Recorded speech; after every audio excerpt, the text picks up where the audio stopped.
Tak, dobrý den, dneska vás vítám u tohoto dnešního videa a bude to jak si udělat prostě dort takový. Může to být cokoliv. Jo, tak a dneska vám to ukáže moje kolegyně. Dobrý den, já jsem Třpitěna a prostě můžete si udělat cokoliv, takže začneme. Takže vemete si takovouhle nádobku. Nemusí být tak odzdobená, to tam mám jenom jako stůl jsem to měla, víte? No tak prostě si vezmete takovou nádobu a dáte si tam mouku.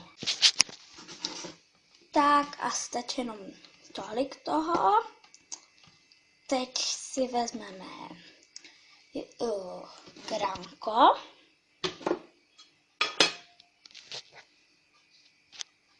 Tak už jsme si ho tam dali, vidíte. No a teď si tam přidáme cukr.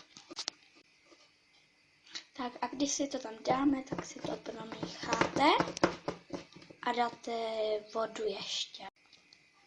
A teď můžeme míchat.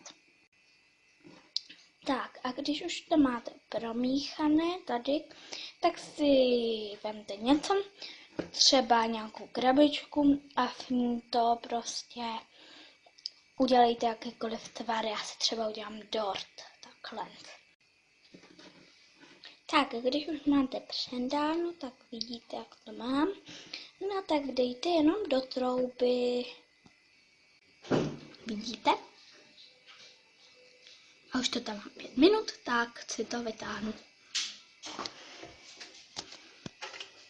A zavřu.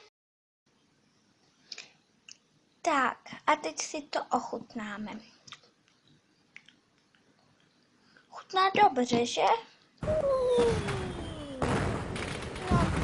Tak prosím vás, dejte mi like nebo odběr, nebo napište koment, co mám zase udělat.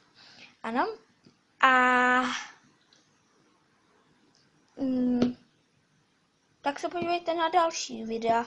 Nashledanou.